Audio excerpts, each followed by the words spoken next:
যেহেতু ওখানে 20%-এর নিচে হিন্দু জনসংখ্যা ইনক্লুডিং জৈন, তাদের কাছ থেকে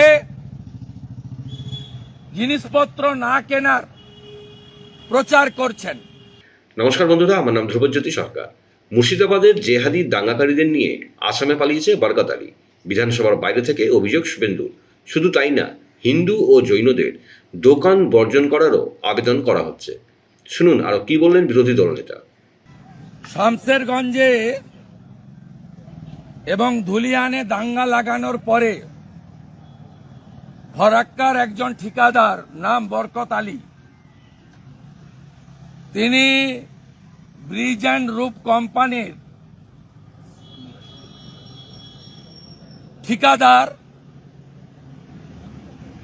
আসামের নুমালীগড় রিফাইনারি, সেখানে এই দাঙ্গাবাজ 70 জনকে নিয়ে পালিয়েছেন এবং ওখানে আনস্কিল্ড জবে আমরা শুনেছি কাজ দেওয়ার চেষ্টা করছেন বা দিয়েছেন।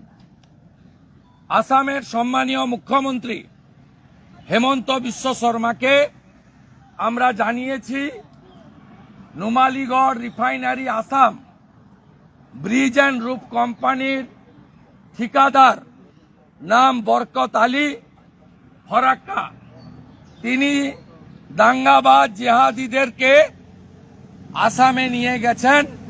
আসাম পুলিশ যেন অবিলম্বে ব্যবস্থা গ্রহণ করেন এবং আসাম পুলিশকে আমরা তালিকাও পাঠাচ্ছি। দ্বিতীয়ত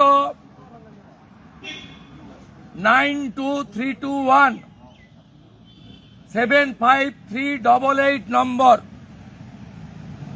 আমি বাধ্য হচ্ছি নম্বরটা ডিসক্লোজ করতে।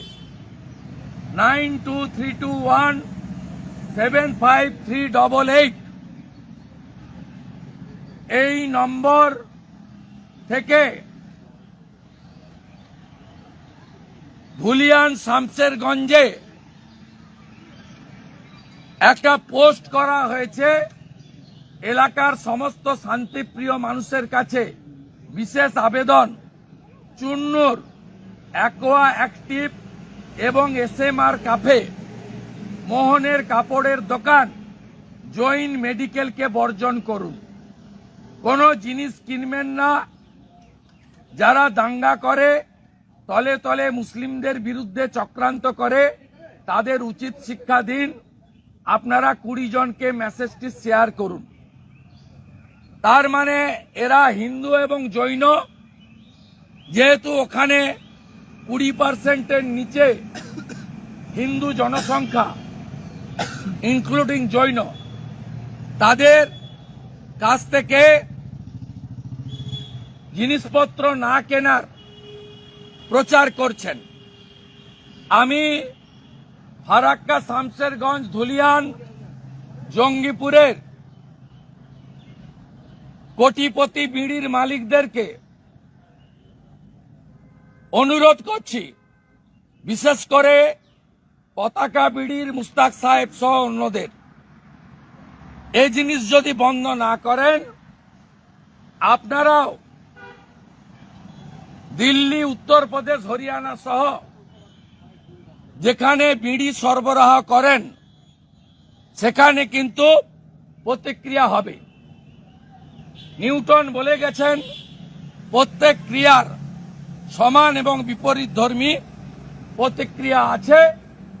এই জিনিস আপনারা বন্ধ করবেন, এটা আশা করি। বন্ধুরা, ভিডিওটি ভালো লাগলে দয়া করে লাইক শেয়ার করে দেবেন, আমাদের পেজটা ফলো করে নেবেন আর আপনার মতামত কমেন্ট করে অবশ্যই জানান। ধন্যবাদ।